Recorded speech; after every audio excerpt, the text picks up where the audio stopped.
Assalamualaikum warahmatullahi wabarakatuh. Alhamdulillah, syukurillah, salatan wassalaman ala rasulillah Muhammad ibni Abdillah man la nabiyya ba'da wa ala alihi wa sahbihi wa mawala. Wala haula wala quwwata illa billah, amma ba'du. Ayyuhal ikhwan, uzikum wa nafsi bi taqwallah faqad fazal muttaqun. Hadratul mukarramul muhtaram, tak lupa rumah hajat manaki malam hari ini seluruh keluarga besar almarhum Bapak Haji Nur Salim dan Ibu Haji Ika, yang mudah-mudahan senantiasa diikat dengan tali kasih sayang, dengan tali kebersamaan, dengan tali persatuan, sehingga membuat bangga almarhum dan almarhumah di alam sana melihat keturunannya akur, guyup, dan ada dalam kebersamaan.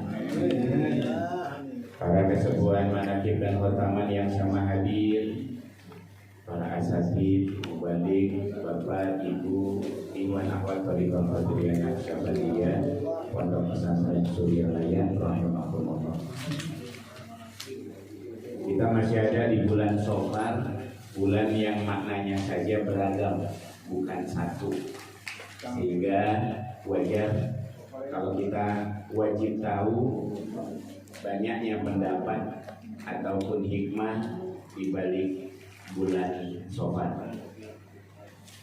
Sebagaimana kita pun harus terima bahwasanya ruh tidak disebut khalqun, ruh disebutnya amrun. Kalau langit bumi khalqun, itu makhluk, itu ciptaan Allah. Tapi ketika ditanya ruh, yas'alunaka 'anir ruh qulir ruhu min amri rabbi. Ya, disebut khalqun, tapi disebutnya amr. Ya. Sehingga kalau urusannya dengan makhluk gampang kita bahasnya. Kita bahas langit, bahas bumi, yuk gampang. Ilmu pengetahuan umumnya ada, IPA ada, IPS juga ada, PLH juga ada. Ya. Tapi ketika kita ngomongin ruh, ini rumit. Belum lagi pemahaman dari aliran-aliran kepercayaan. Ya.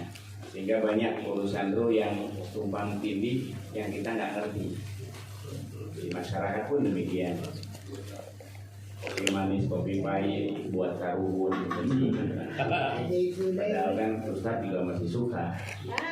Ya, pada malam tertentu membuat kue ataupun makanan disimpan di dalam kamar, di pojok. Nah, katanya nanti, nah seperti itu. Bahkan itu tahlilan sama beberapa harinya di jendela-jendela itu suka ditaburi bedak, ditaburi terigu, dengan alasan katanya nanti kalau datang ada tapawan, kanyawan. Itu saya alami sendiri. Ya Allah, rumit urusan rumah. Ya, ibaratnya seperti itu.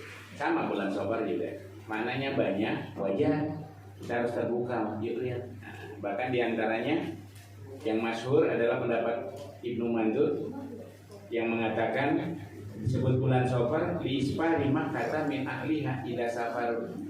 Disebut bulan Shofar karena kosong. Ispar. Ya, ispar itu apa? Kosong. Sifrun, nol. Zero.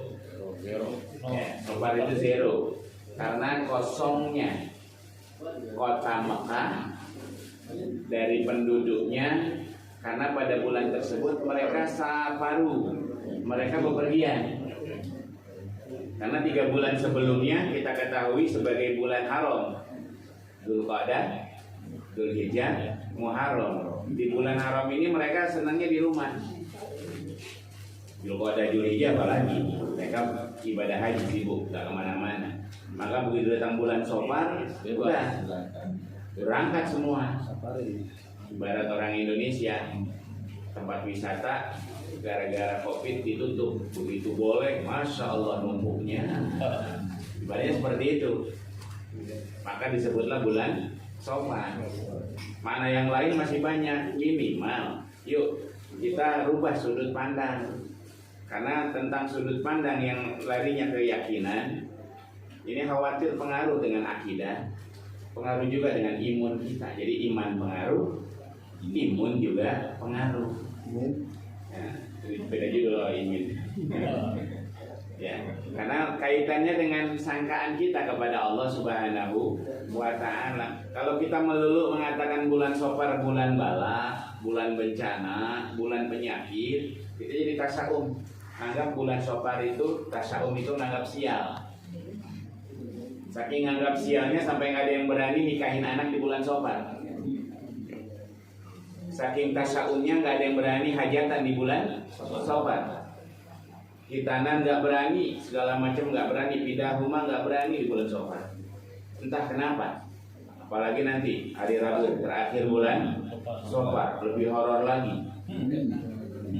Ya, yang disebut Rebo Kasan. Karena kita ngelihatnya cuma satu sisi, padahal sisi yang lain ada. Dan ini kaitannya dengan apa yang ada di dalam tasawuf, apa yang dalam thariqah yang disebut mukasyafah. Ya, bukan mukahasyafah. Ya, kalau mukahasyafah mah ujungnya kemaluan laki-laki.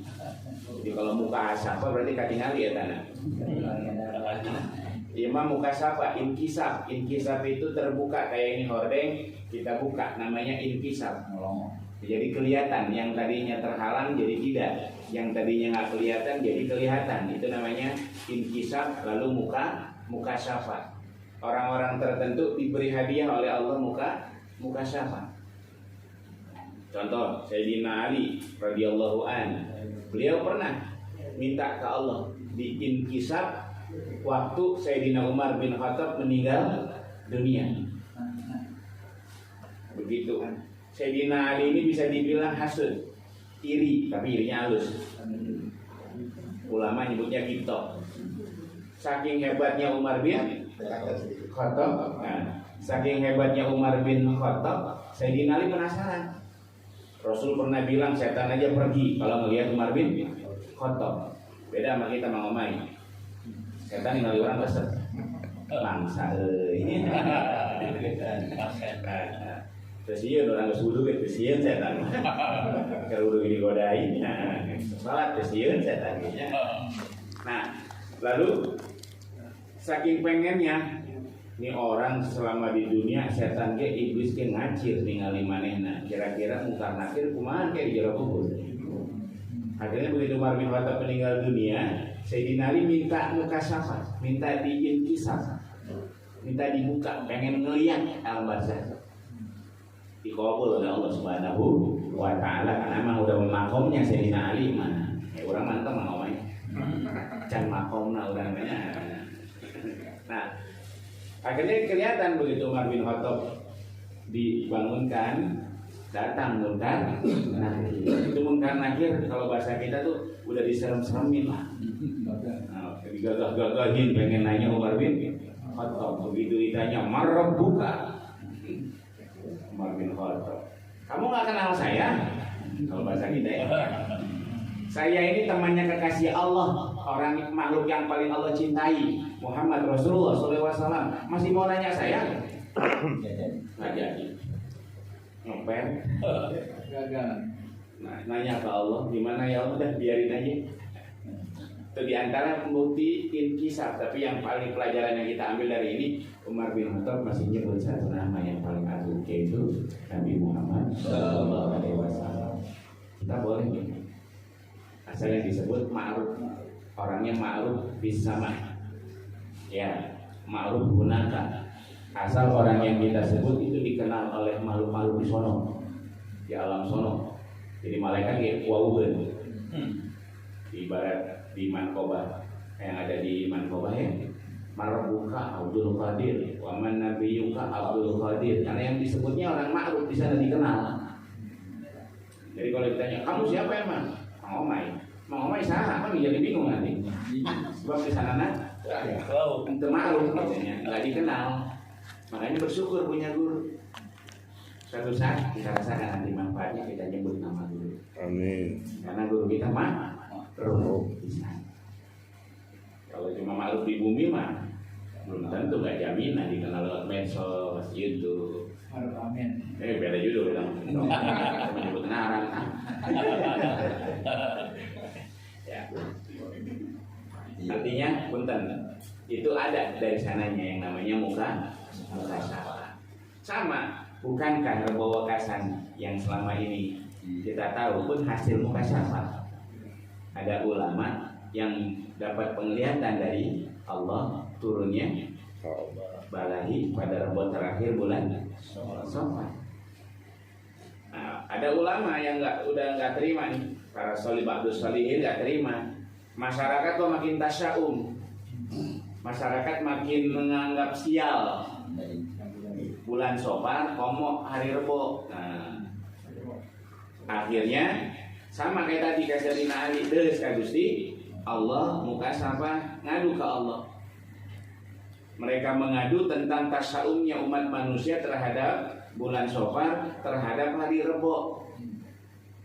Apa jawabannya? Mabtudi'a amrun fil arbi'a illa tamma. Itu yang dari Allah dapat. Tidaklah sesuatu dimulai di hari Rabu kecuali akan sukses.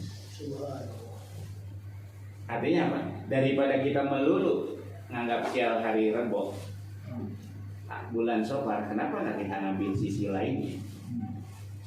Betapa di sisi lain juga bulan Safar bulan keberkahan.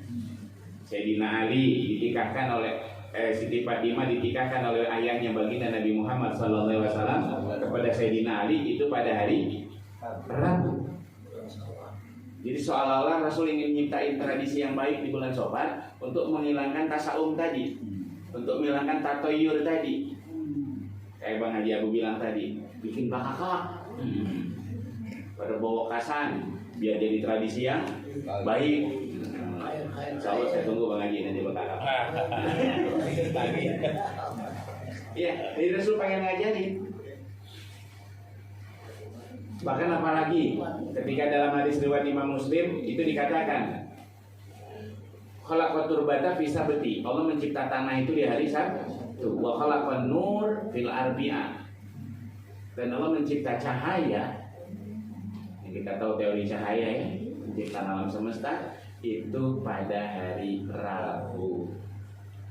Makanya di Mafatihul Ghaib Sayyidina Ali karamullah wajah itu selalu untuk mulai sesuatu hari Rabu, hari Rabu. Ibu mau pindah Rabu, ya mau buka warung Bang, cabang hari Rabu. Jadi karena tadi waktu dia amrun fi albi'a ila tamma. Ya, kamu mulai lagi nih usaha, Rabu. Karena di Mafatihul Ghaib juga sama, kunci-kunci kedaiban seperti itu.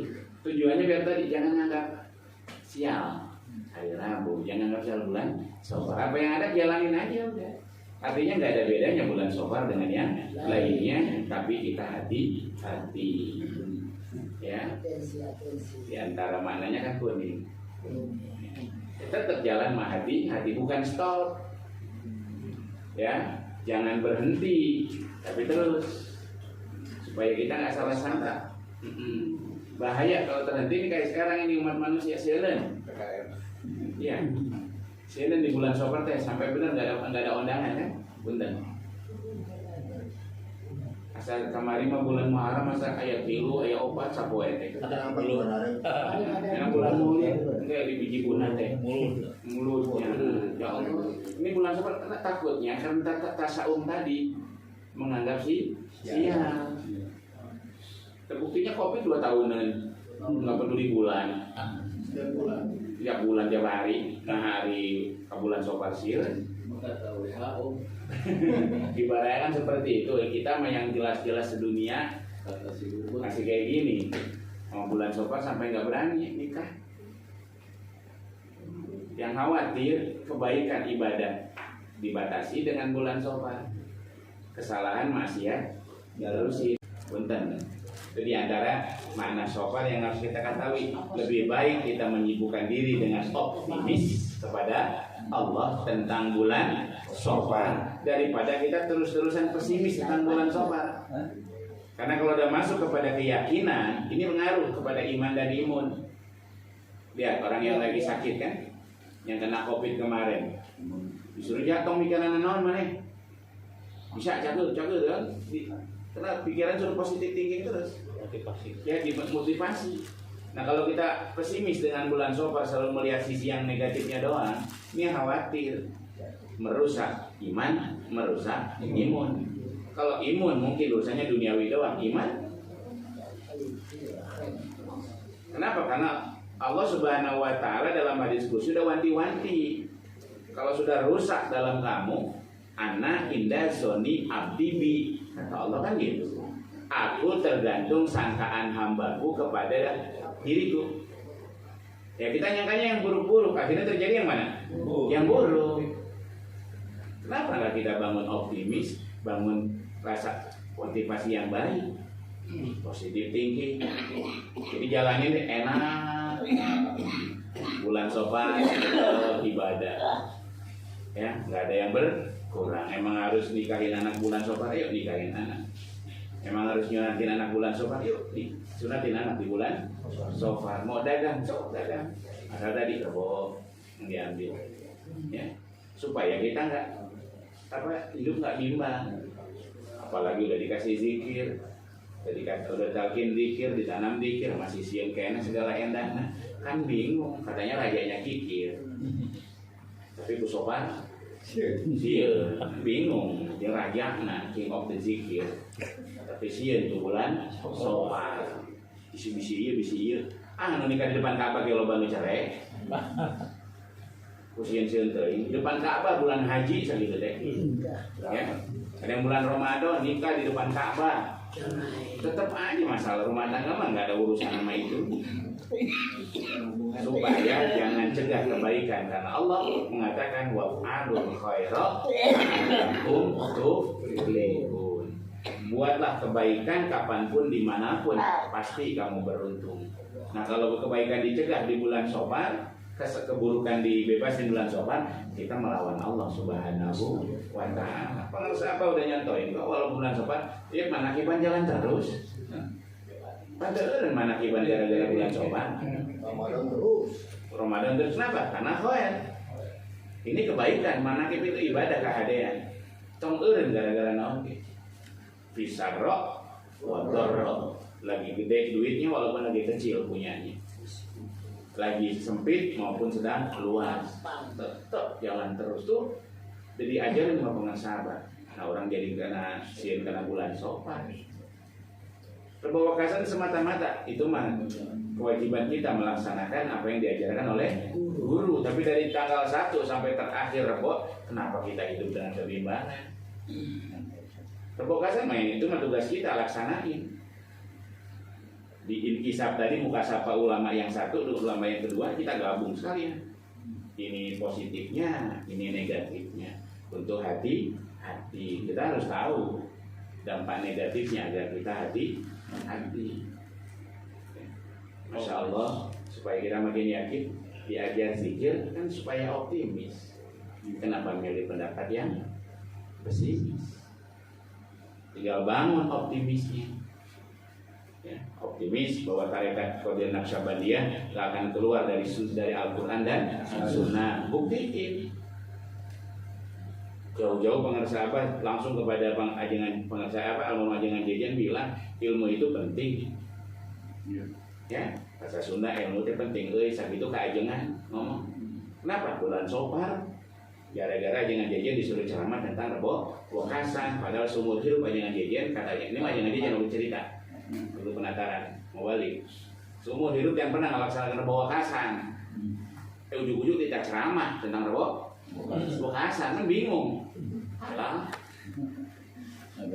Akhirnya mau pengarsa apa? Ngandikan ilmu teh penting jadi salah walaupun kita nggak melaksanakan namanya tahu mah kudu harus tahu. Makanya waktu saya rutinan saya ngaji kitab hadis Bulughul Maram karya Al-Imam Ibnu Hajar Al-Asqalani. Waktu itu saya bawa kalau nggak salah dulu ada ajangan Cece dari anaknya almarhum Kiai Anwar Madraji ya, Kiai Cece. Nah, Beliau ya. Beliau bilang, Ustaz ngaji Bulughul Maram? Iya, Kang. Emang kenalan? Itu kan kitab Wahabi. Kitab Wahabi, adik-adik ngajina ke pun guru Kiai bukan Wahabi. Masih muridnya Mama Abdullah bin masih muridnya Mama Mansur bin Yusuf. Mama Mansur muridnya Mama Mukhtar bin At-Taribi yang ada di Mekah. Kok bisa gini? Oh ternyata cuma informasi bahwasanya kitab ini diaji juga sama Wahabi. Ya, cuma bagaimana memahaminya itu yang jadi masalah. Karena walaupun saya ngaji Bulughul Maram, saya kunut subuh, saya tahlilan, saya selamatan, saya doyan besek. Makanya selalu dibilang aman tak khudul ilmu, dari siapa? Itu yang paling penting.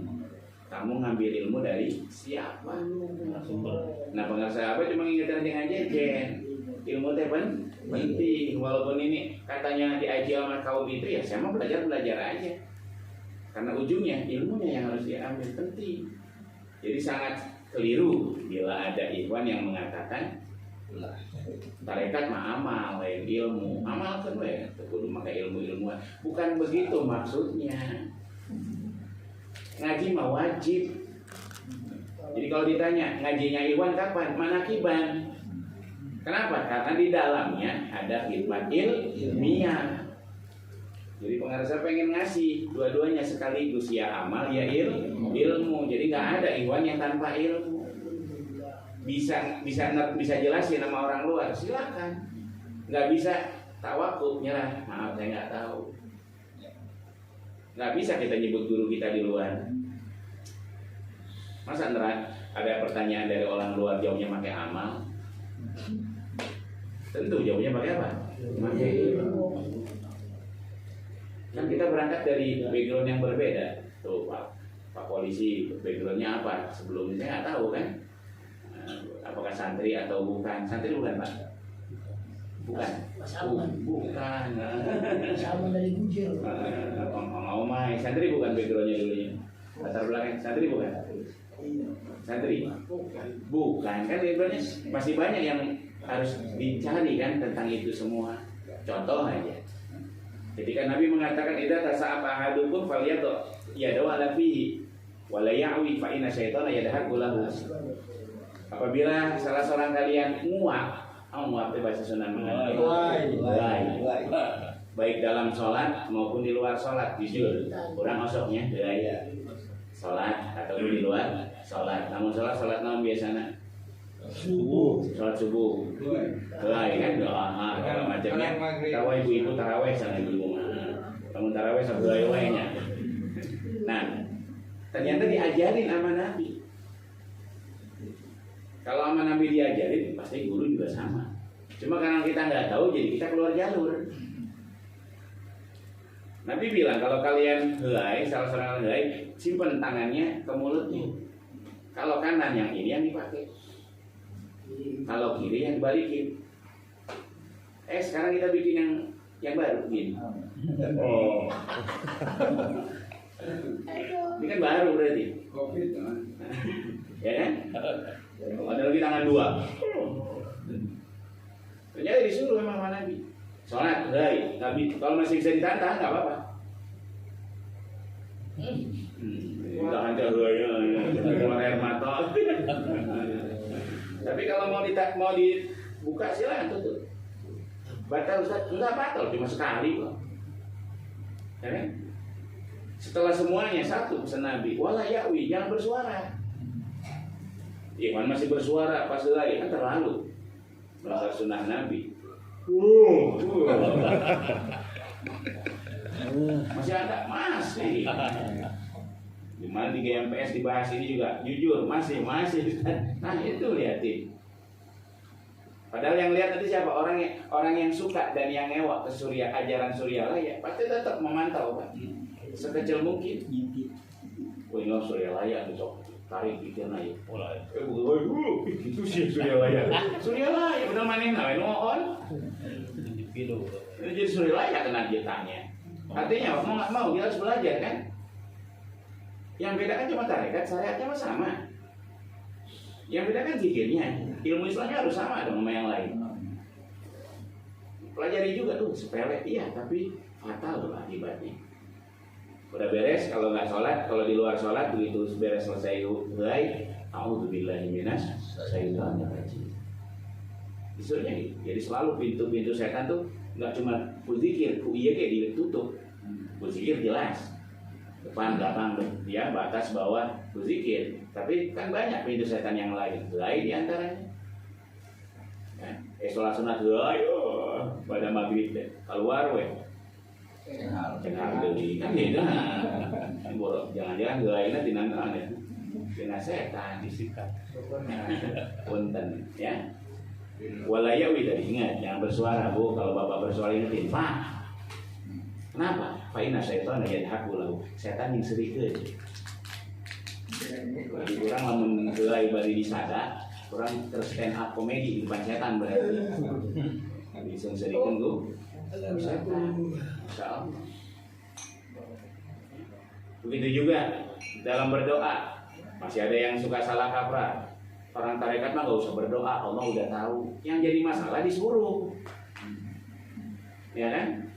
Allah yang nyuruh ud'uni astajib lakum. Kamu harus berdoa padaku. Tinggal bagaimana berdoanya yang jadi masalah kan? Mungkin dulu sebelum ditalkin, belum bertarekat, belum belajar zikir, orang teh mau ngadoa kos baca puisi. Apa artinya baca puisi? Di kajian disebutkan kabeh. Beri kokosodan segala endah, celi. Kita leungeut ti luhur pika turun ka handap batur. Gara-gara doa orang teh panjang teuing. Tapi emang harus. Sampai Nabi bilang, "Idza sa'altumullah fas'aluhu bi butuni akfaikum." Kalau kalian memohon pada Allah berdoa, gunakan di bagian dalam. Jadi bagian dalam ini ke atas. Karena kiblatnya doa adalah langit. Kalau kiblat sholat adalah Ka'bah, pakai dada. Kalau doa pakai ini. Ini dasarnya doa. Ke atasin. Nabi yang nyuruh. Umatnya kadang bikin aliran baru. Ini masih mending Pak, ini masih ke atas. Amin, amin, amin, amin. Gini tangannya. Udah ya. Di Bali. Itu bukan ajaran Nabi kan? Ada lagi yang disimpan di pahanya sebelah. Amin. Saking pagelnya ya. Lagi amin ya Allah, amin ya nggak sih kita ikhlas amin aja kan. Punten disuruhnya gini. Bahkan baginda Nabi Muhammad SAW di perang Badar karena umat Islam cuma 300, umat kafir Quraisy 3000 seimbang. Itu minta bantuan dari Allah. Sampai Allah fa'amdatnahum bi alfin minnal malaika. Dibantu 100.000 malaikat langsung. Kenapa? Doanya sampai tinggi banget Rasulullah SAW.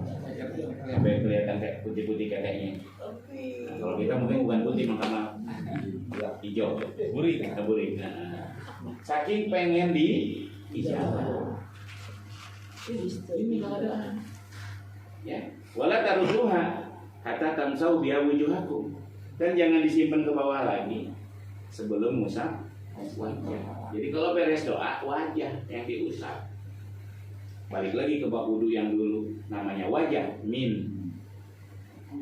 Dari sini mulai wajah. Jadi ngusapnya gini. Sama kayak wudu. Wudu kan airnya dari sini. Dari jidat dikucurinya, bukan dari depan gini kalau wudu. Karena wajah disuruhnya. Jadi air diambil, dikucurin dari atas supaya ngucur ke bawah baru diikutin. Kita kan banyak yang gini masih punten. Nah kalau gini mana? Nggak ngucur.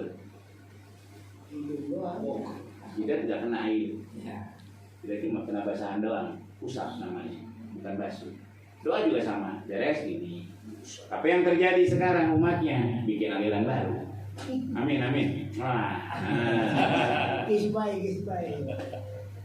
Ya dia memang harus diperbaiki semuanya. Kita optimis dengan ajaran ini, optimis dengan berzikir ini, tapi perbaiki dalam perangkatnya. Karena semua harus ada kebersamaan. Orang pasti ngelihat tuh hidup kayak gini. Fa inna Allah ja'ilun fiha barakatan, Allah jadikan di telapak tangan ini keberkahan. Baru di sini kebongkar. Oh iya, kurang-kurang ke uak pengersa uak cium tangan bola balik. Karena dolan barokah di uak ya.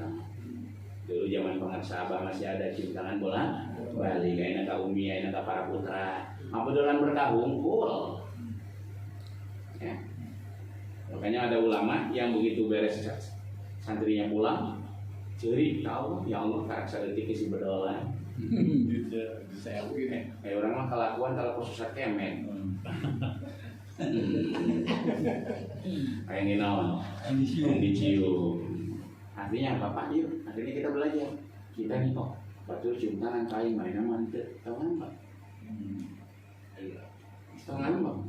Bisa jadi betul macam apa tuh? Bapak teh makanya tadi tidak cium tangan. Justru yang kedua kita bersyukur deh. Alhamdulillah. Tekor. Iya kan daripada tekor, apa ya cium tanganan. Sedotan inus. Kita juga yang cium tangan harus lihat diri. Tuh cium tangan percaya dia lebih dari kita. Allah simpan keberkahan di tangan dia, kita cium tangan sama dia. Nggak jadi masalah mau tua mau muda bukan urusan itu. Karena keberkahan bukan karena tua dan muda juga dalam urusan ini. Walaupun yang tua tentunya, apalagi yang tuanya dari mudanya udah ibadah terus sampai tua terus ibadah, malah bertanya loba begitu kan. Oh iya benar. Nah, kalau Imam Nawawi dilengkapi Pak, doa kismani, doa ada dua, satu lil tahsil, dua lil raddi. Doa itu ada dua, satu lil tahsil begini, yang kedua lil raddi, menolak begini. Nah, ada dua, ada pernah gini sekalian, ada juga yang gini ya, yang belum nasilah. Allahumma fa' annal bala, Allahumma fa', Allahumma shif. Nah, begini tangannya Pak, balikin. Tapi jangan terlalu vulgar balikinnya, tadinya gini aja tinggal, jangan batal lagi sholatnya. Nanti juga balik lagi pasti itu gitu salawat pasti balik lagi. Wassallallahu ya kan? Nah, itu cara berdoa umum Pak. Jadi kalau sampai kita, Ustaz saya baru tahu, nggak apa-apa, jujur. Ya mereka harus jujur karena hatinya sudah mulai terbuka, mau menerima masukan manapun. Ya tadi balik lagi saya ingetin, kan background kita beda-beda dulunya. Hidayah talqin ya hidayah talqin. Kalau urusan ngaji beda judul. Maka ngajinya ikhwan, ngajinya orang tarekat terus Suryalaya adalah mana? Hibah. Ini pengasabah ngasih dua-duanya. Muliakan dua-duanya, amaliyah muliakan, ilmiahnya juga muliakan. Nyepelein itu nyepelin yang ngasih. Nah, yang satu diberi aku batur, sama guru diberi cai yasmin, dengan milih yasmin. Walaupun secara kualitas katanya aqua, secara harga aqua. Yang jadi masalah pameran guru, pemberian guru beda. Dan yakin di luar juga ngaji, ya ngaji mingguan, ngaji bulanan, ada kan di luar ya, bagus. Cuma ketika yang dikasih oleh guru kita sepelekan, ada salahnya di kita. Kalau yang dari guru aja lu sepelein, apalagi yang di luar. Guru sendiri yang katanya rezeki penyelamat dunia akhirat kamu sepelein, apalagi yang lain dijamin di luar mau ngaji mana? Ya pokoknya yang di mana kiban nyepelein pemberian guru di luar mau ngaji pasti. Kak guru dewani ngewa, kamu kan? Punten ini ingetin yuk positif ya. Ini pemberian guru kita laksanakan baik. Itu saja Bapak sudah buat lebih positif lagi, optimis ya, optimis. Anak itu ngaji, anak juga ada ngaji. Sekian, assalamualaikum warahmatullahi wabarakatuh. Waalaikumsalam.